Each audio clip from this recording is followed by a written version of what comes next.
Welcome back. I'm Gary Parr. And I'm Christine Williams.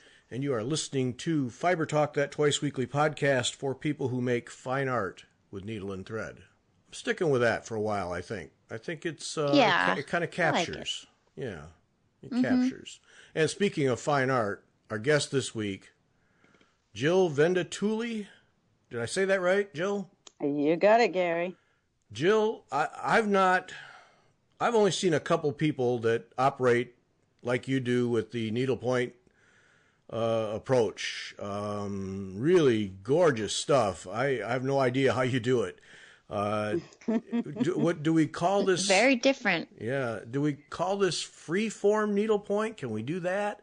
How do you view what you do? I don't know that I would. I'm an unorthodox stitcher, but most of it is pretty accessible.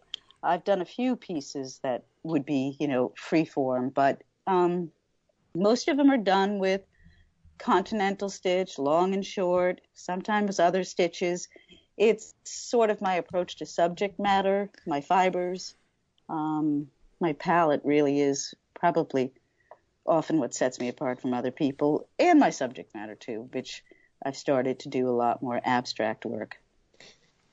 Yeah, is that's the more recent stuff is the abstract work? Yes, that's right. Oh. Yeah. I've been stitching for 30 years. And in the beginning I did adaptations of artwork, and I did that for a number of years. And then probably within the last, I'd say 15 years, I started to do, truly original works of art that are completely my own, out of my head. Based on often doodles that are extremely small that become very large tapestries. Yeah, that's the other. Yes, I figured you were one of those people that it's just in your head and it just falls out. Yeah, it's a scary place, Gary, but yes. Yeah, I could sense that. Yeah, it's in my head. We've talked to others who are like that. Yes. Yeah, it seems like there's two kinds of people. There's the I have no idea how anybody does that and I'm afraid. And then there's my head is brimming with things and I can't stop drawing them. And I haven't yet figured out what's the trigger to switch from one to the other. I think it's temperament. I'm the person whose brain never shuts off. Most of the time I have trouble sleeping, and so during that time, some of my best ideas are 2 o'clock in the morning, where I'm sitting in a dark room with no distractions, and I can envision what it is I want to do next. Mm-hmm. And some of them are ridiculous, to think of these things in the middle of the night and wake up in the morning and then, spout out my next plan, which will take 5 to 10 months to stitch. I think there must be an element of fearlessness as well, it sounds like. Christine, it's the strangest thing. When I started stitching, I did a couple of kits, and by 1990 I had started to draw things out and transfer them onto canvas. And for the first, 10, 15 years, it astounded me, because when you put a needle in my hand, I had no fear. It was as if I had a guardian angel stitching with me. I had somebody over my shoulder telling me what to do next. I never had to think. It just happened. I knew where to put the needle. And it's been that way ever since. And it's not something I take for granted. I'm extremely grateful for it. So you did very little of what we would call more conventional stitching then? The early days, as I said, were a couple of kits. But the stitches, the first piece I ever did, and this is what happens when people begin things. If they're extremely arrogant, which is what I was when I started, my first original piece was 36 by 28 inches. Holy smokes. And it took 8 months. And I had just done the traditional continental stitch for the kits. And then when I found that there were all these stitches out there after I bought a book, I was like, I have to include all of these. And I would go into the needlepoint shop and I would tell them my next plan, and they'd say, well, I'm not really sure you can do that. And I'd just look at them and go home and do it. And it's pretty much been that way. Don't tell me I can't do that. It is one of those things where I consider my needlepoint, it's my art, it's my voice, and I will express it the way I want to, the way I'm comfortable, the way it speaks to me, that I have to express it that way. So I don't tend to. I was probably, despite the fact I got A's in school, I'm not a good student. I just like to sort of pursue things from my own perspective. And needlepoint has been one of these things where I've been so able to explore what you could do with it. I hope that slowly I'm imparting that to others, because I think I just finished a workshop retreat down at Winter Museum, and several women came up to me during the off times and said how much they wish they had taken the class, but then they said, but I'm not ready. And I thought, you got to take that step at some point. It is, putting yourself out on that limb, but trying something new can be so liberating. And I'm a believer that we all possess some gift, no matter how, naive it can be in representation. We all can create. I don't know what makes you ready. I don't think anyone ever feels ready for anything big.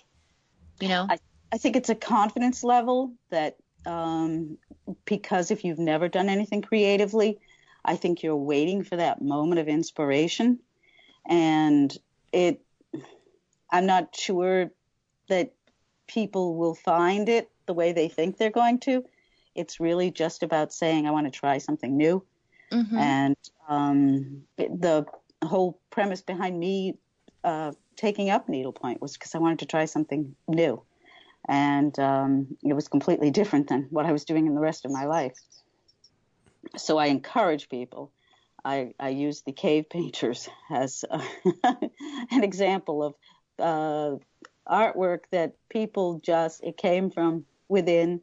It did not have training, and yet here we are thousands of years later still trying to figure out what they were saying, and it's considered some of the earliest art in existence. So mm-hmm. I very much want people to feel that needlepoint as art is something that they should try, even if it's just once, and they come up with this one object. I have a student from last year, and he wanted to make plaid seat cushions. And I said, great, and we worked out a design, and he said, I want to practice on a small one, and then I'll work up to the seat cushions. Well, he finished his small plaid, and he said, I'm not stitching those seat cushions. I want to make something really big and colorful. And I was like, oh, my goodness, this worked. I said, you graduated fast. But it was that he had this whole sense of between looking at what I do and what it made him feel that he wanted to try more. Yes. That must be very gratifying. It certainly is, yes. Can't please me any more than somebody saying they want to try expressing themselves with needle and thread in a largely non-traditional way. My work is mostly non-traditional, but it all has meaning, and it's all about events and emotions, and it's, as I said earlier, it's my voice. Apparently I have a very colorful one. Yes, you do. That's kind of sad. That's a great story. And as a former teacher, I relate to that, because there is nothing like that. Having the light go on for a student and they just take off with it. But mm-hmm. it also saddens me a bit in that the social stigmas, I wonder how many males through the years could have experienced that if it hadn't been for the social, that's women's work type mm-hmm. cloud, because there's an incredible number of artistic men, obviously through history, And I just wonder how many would have taken a needle and thread and done something amazing. Well, the irony there, Gary, is during the Renaissance, most of the needlework, embroideries and things were made by guilds, and they were all composed of men because women weren't allowed in the guilds. So men originally were making these elaborate bed covers and crewel work, and as time passed, it became women's work or women's leisure work, so to speak, because needlepoint certainly was always more of a leisure thing as opposed to a necessity. It wasn't like making the rag rugs they needed for the floors or bed linens and things like that. But it started men doing the elaborate crewel work. And maybe eventually, I mean, Rosie Greer did needlepoint, so... Yeah, he comes up every time, doesn't he? Yeah, he does, because you've got to have this ideal of this extremely butch guy with needlepoint to sort of drive the point home that, well, if he can do it, I shouldn't be embarrassed to do it either. And there have been men who've done it, just like there have been men who knit. But as a general rule, I think fiber art as a group has far more female practitioners than male. Oh, yeah.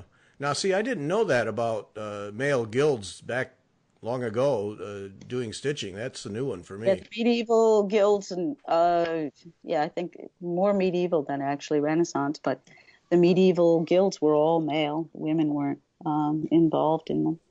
And most of the tapestries that were made during the Renaissance were all designed by men and then sent to places where they were woven, but they were designed by male artists, that some of them quite famous for other things, but they also were responsible for producing some absolutely stunning woven objects. Well, I'm going to have to do some research. I did not learn something, every day. Yeah, it's a good thing.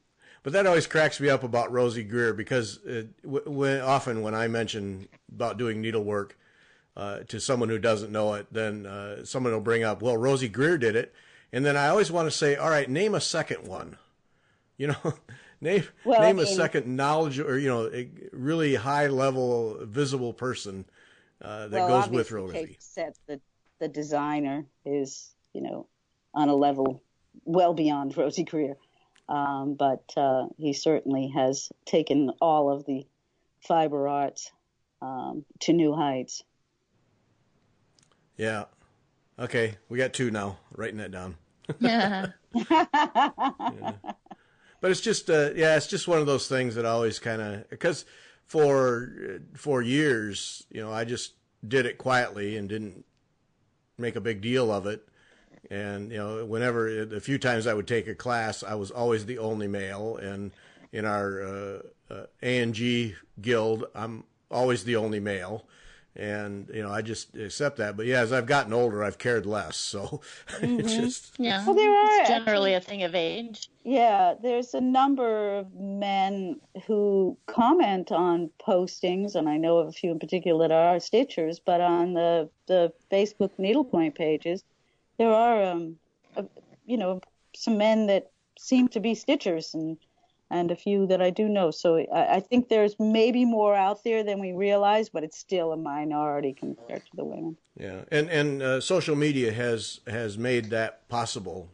Has allowed them to express and get involved. That's been a real plus from it. Because there are more men, I think, than we realize, without a doubt. Yeah. So do you have an artistic background? Usually when we talk to people where these things fall out of their heads, it's because they have an art background. Do you have an art background?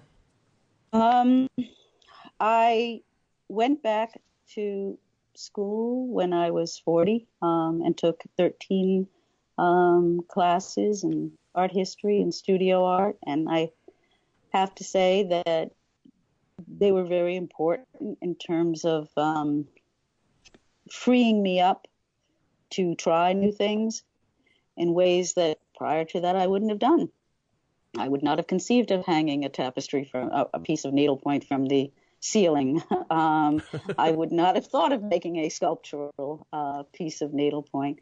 The 2 and 3D design classes, even more than some, like the drawing and the painting classes, which I had taken years ago.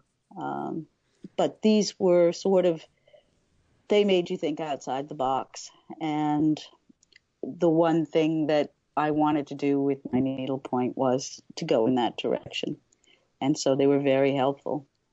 But as art background goes, no. As a stitcher, I'm self-taught. All that you see in my work, I certainly didn't encounter anything like that in any art class that I took in terms of the designs and the concepts. And that's all that's come in the last 15 years from just experimenting and trying and insomnia. An important factor. Sometimes it's a gift. There are times, Christine, it's a gift when I, am brimming with ideas at dawn. But then there are other times where it's like, okay, you don't need any new ideas right now. Go to sleep, which is helpful too. But it is I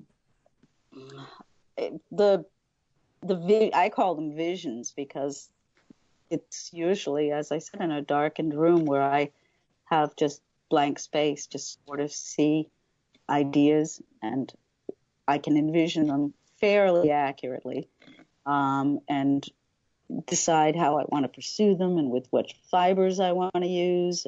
And so, yeah, I can't, if I slept every night, my world might be a little less colorful. So I'm gonna, I guess, hope that I lose a night now and then. So what is your process? Take your abstract ones. You have a vision. You see colors. You see threads and shapes. Do you sit down and do a pencil drawing? How do you go about what you put together? Usually, yes. It's not always the case that I need to, but very often I will do a sketch to scale of the size piece I'm going to be creating. And then I will transfer it onto canvas. And at that point, start putting together my fibers that my palette that I've envisioned for the piece. And one of the neat things about living and stitching in the 21st century is there's so many fabulous fibers out there now that weren't available in the past. And I am an unorthodox stitcher. I will not just use needlepoint threads or what is used on normal needlepoint pieces. I stitch on almost always Penelope canvas. I just have always liked the idea that I can add detail or not. My canvas is there to use as I see fit. And so I can use a thicker fiber than if I were using a 14, 16, or an 18 count. And I've discovered all of these, I call them scrumptious. They're just so beautiful. They're like candy to me. I look at them and my heart starts to beat faster. They're variegated threads that go in and out of wool to this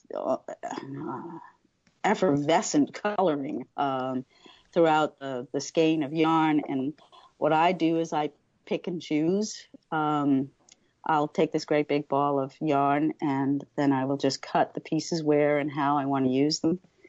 And it's just been, again, every time I take a leap and I go a little bit further away from that comfort zone where I say, oh, people are not going to like this, it's da-da-da-da-da, and then it's like, yeah, but I've got to do it because of the effect is so powerful, color-wise. It is, I had a show here. I have a small gallery attached to the house, and I have a show here every 2 years or so when I have enough new work. And I had one last year, and I mean, the thing that people, when they walk in the door, is just blown away by color. and the art too. But it's the idea that there's most people don't use as much color as I use. I don't know why, because it's out there and it's stunning, but a lot of people have a much more tempered palette than I do. Yeah, when I first looked at your website, the picture of you working there under the lamp, and just that apparent wad of thread over to the left, and I immediately had this vision of a painting artist with smudges of paint everywhere, and this mixed and that discarded, and just struck me as the same kind of thing, only with thread. Yeah. When I'm stitching, I can't stitch fast enough. My hands just don't move as fast as my mind is looking to what I'm doing. There have been 2 instances in the last 30 years where I have stitched so fast that I've broken the needle. It's just snapped. It got so hot, it broke. But it's not that I'm in a race or that I'm under some sort of pressure other than self-imposed that is about, I've got to get this piece done. It's about the fact that when I'm working, my brain is so fully engaged that it's almost impossible for me to stop. When I'm stitching, I stitch 6 to 8 hours a day. And I have a lovely Staples office chair with, memory foam back and all lumbar support and all that stuff, because I'm in this chair for hours on end. And I have a custom-made frame that I had somebody make for me, 25 years ago. And God help me when something happens to that frame, because we're sort of besties at this point. Yeah, that's a beast of a thing. But just about everything you do is of some size anyway, right? Mm-hmm. Yeah. Yeah. I will do things that are smaller, but I still work on the frame because, I like the tension.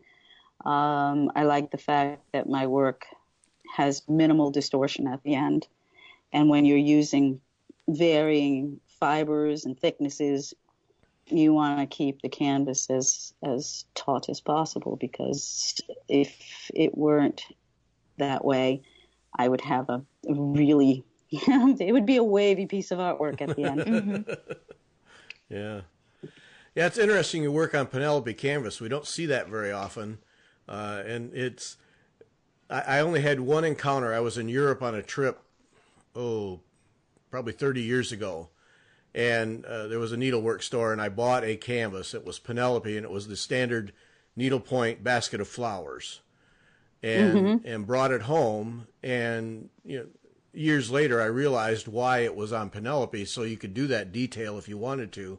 But I just chickened out, and then one day I just threw it away because I knew I'd never do it. But you could see the flexibility it would give over conventional canvas. And it's one of those things that it was the first canvas that when I started making my own that was available to me. And we all sort of stick with some things that we just think, that's the material we work with. That's what we're comfortable with. And I have used other canvases, but in the end, I always go back to it. It's getting harder and harder to find, but I usually buy it in bulk so that I have several years ahead. But it just is, to me, it has it's very pliable. At times I feel it's softer than some of the other canvases, but it's just, for me, I get to put in that detail if I want to, and yet that tan hides a few of my mistakes. Well, that was something, Orna Willis, we talked to her, and she uses as her standard, regular canvas, but as her standard, a tan brown color. And we asked her about that, and she said it's because it basically disappears visually unless the colors pop out, which is the last thing you would think. You'd think it would have to be white, but she's right. It really does. No, the white actually any errors you make in white or the stitches, if there's a tension issue, the white, it's going to just be glaring. With the tan colored canvas, I recently discovered on let's see, the piece was made in 92, so that's 26 years ago. I just was looking at a piece that I did 26 years ago, and I'm like, oh my God, there's 6 stitches missing in a row here. Never saw it for 26 years. And I usually give my work a pretty good look over, but because of the tan canvas, it did not pop out at me. So maybe it's a bad thing. I don't know. But I'll stick with it as long as I can get it. Yeah. Yeah, and I was going to ask you about actually buying Penelope canvas, because that's very little demand for that anymore, I think. Yeah. No, I mail ordered a company. I forget where they were on the West Coast, and I'm due for an order. So I usually get 5 to 10 yards at a time. Oh, my. Mm-hmm. Well, and then you can cut it however you right. like too. That's the nice flexibility. Sometimes we're running into with other things where you can only get them in proscribed sizes that are the sizes you're supposed to use. And it's very limiting. Extremely. I would not be happy with that. I haven't dealt with that in a very long time. So some of the pieces I do are quite large. And even my frame I had made to accommodate the average width of the largest width of any needlepoint canvas. So I was set for a big piece, but I would hate being sort of limited to only making things a certain size. Because then I'd have to sew them together in order to make a big one. And I've never done that. I've never had to do that, and I don't think I want to start. Is that frame a scroll frame or a slate frame? What is the design on that? It's a scroll. The exposed area would be 16 by 40 at any given time. So then I just keep going either direction, whichever direction I need to go. People would be stunned if they realized how often I'm stitching upside down. Because of the way the design is, I will just move my chair and have to make the piece sort of looking up from the opposite direction of the way it's going to be viewed. But there aren't too many other frames that I've seen that could accommodate that, especially for big pieces like that. And it's got, good legs on the bottom and supports, and it's extremely sturdy. I worked with a furniture maker, and we came up with the design, and he did it in mahogany so that it would look nice in a room. And it's a pretty frame. That's a piece of furniture. As well as functional. Yeah. Oh, that's great. Yeah, I can see why you get attached to that thing and without it. Well, I just don't know if I could ever replace it, Gary. It's that nice piece. Yeah. So now your pieces, you say you have a show every now and then. Is the primary purpose to sell them? I mean, is that you're doing art to sell them, or what is your end game? Unless, as you noted on the website, if they're marked sold, it's because they have been sold. I don't sell, tons of them, but I do sell them fairly regularly. The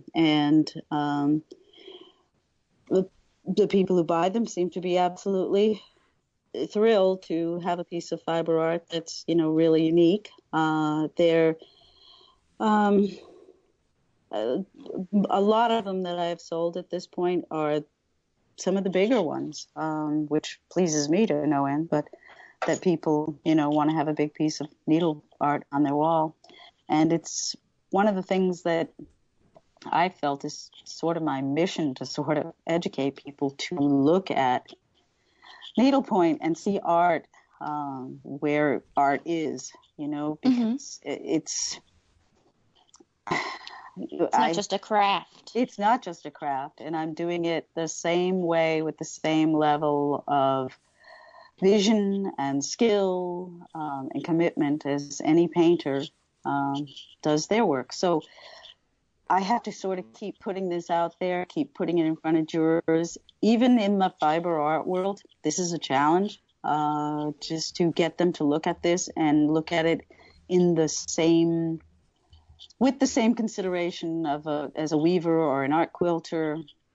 They just have I don't know. It's sometimes there's blinders up there that they just can't conceive of something that was,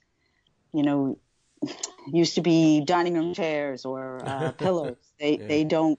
There's nothing at all wrong with that. It's just if somebody is doing it as art and is creating really nice works, and there's a few of us out there that are really working hard at this.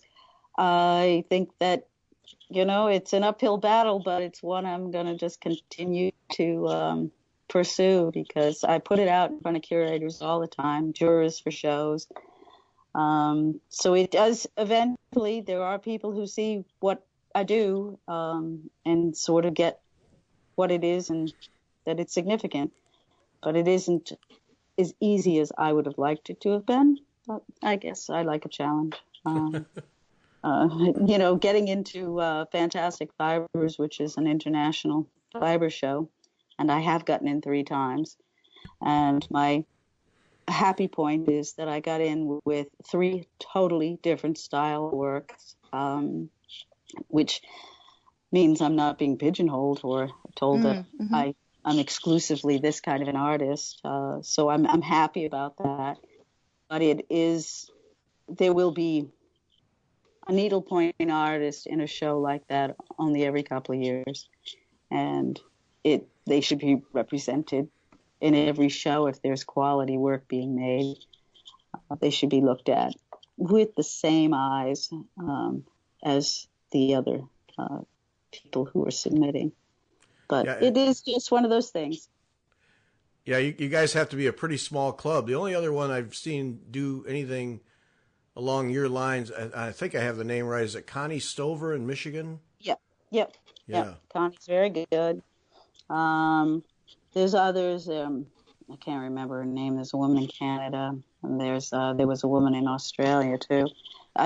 You're right. It's a pretty small club, but there's people who are having a lot of fun being creative. It's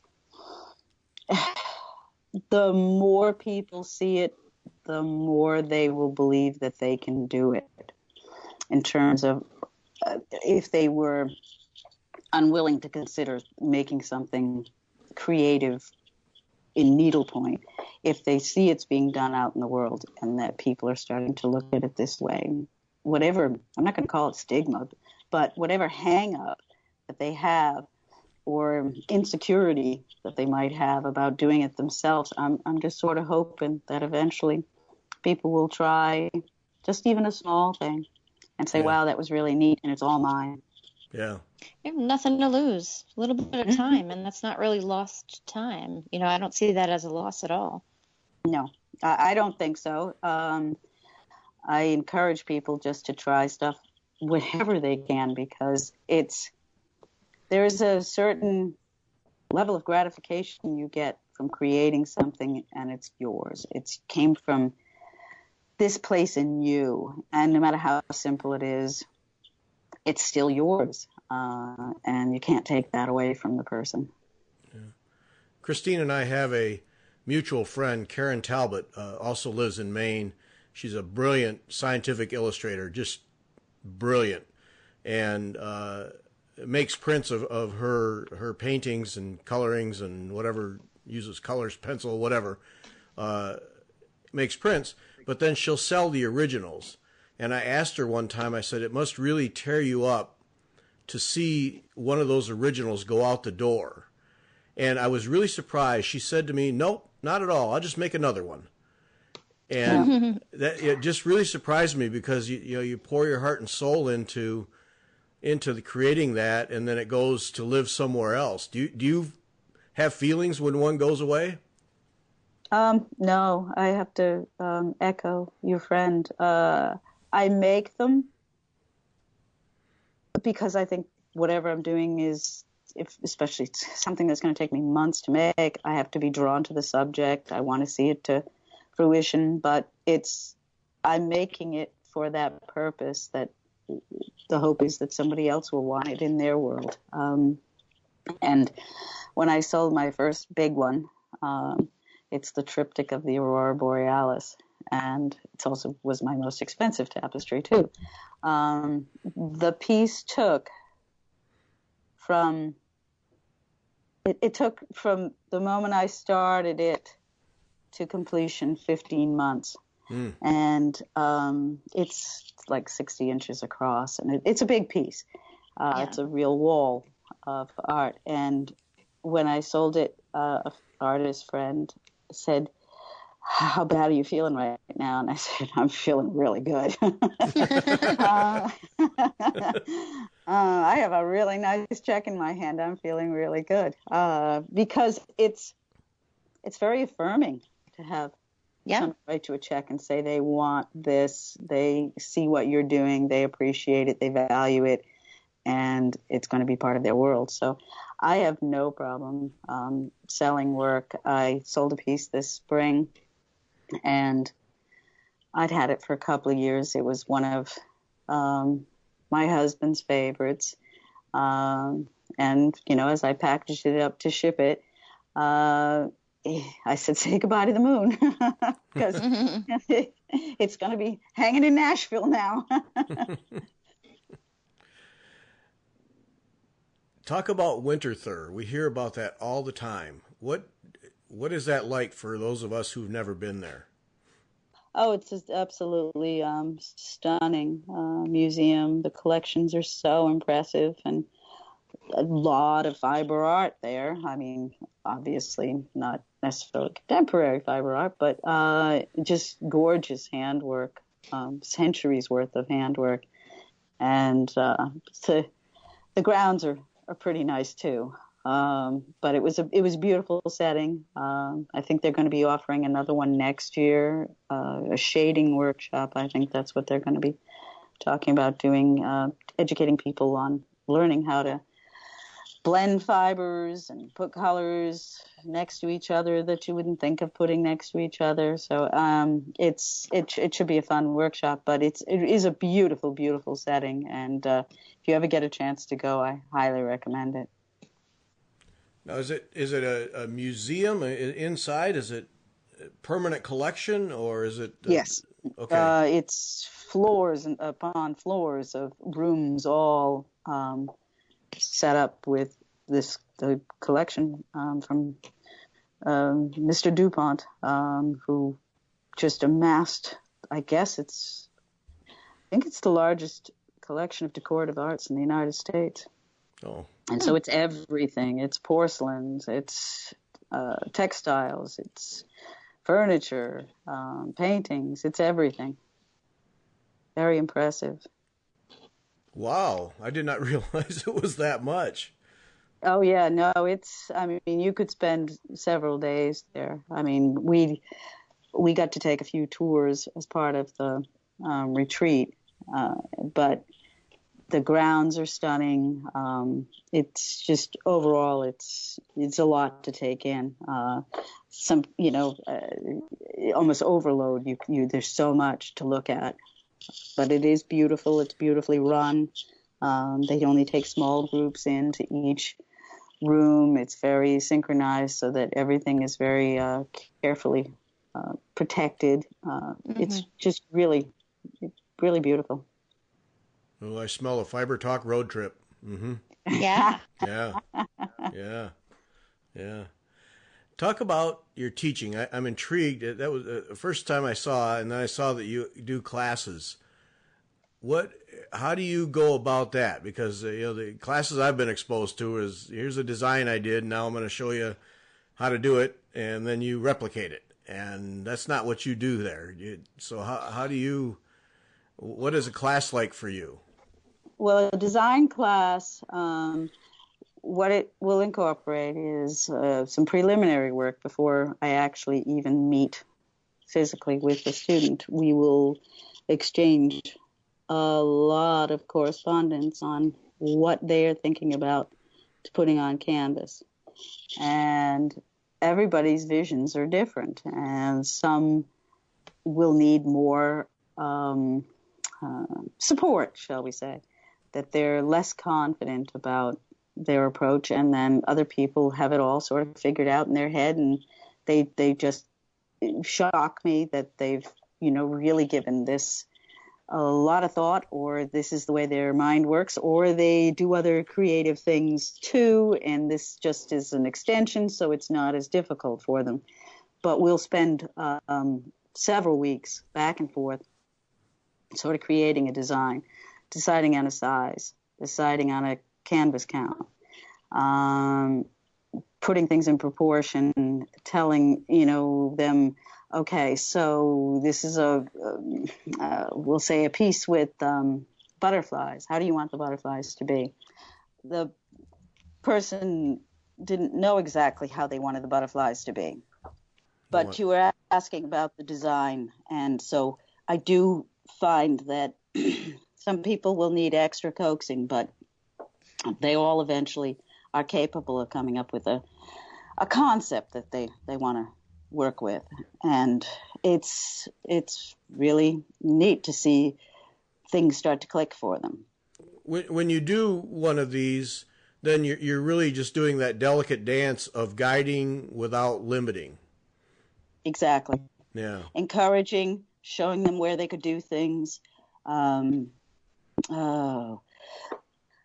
encouraging different stitches where it might be more valuable, things like that. Jill, this has just been an absolute treat here. Really appreciate the time and fascinating stitching and art. I shouldn't even call it stitching. I should just say fascinating art that you create. And I got to believe sitting there and watching you in one of your 8-hour sessions just stitch away would be a lot of fun to do. Yeah. Yep. Well, it sort of looks like a mad woman, so I don't know. Oh no, I think I could sit there quite easily. Yes. Mm-hmm. Yep. Well, I've said to my husband if I predecease him, I said on my headstone, please just put just one more thread. Because it's my nighttime thing, as he says, you gotta quit. And I'll just say one more thread, just one more thread.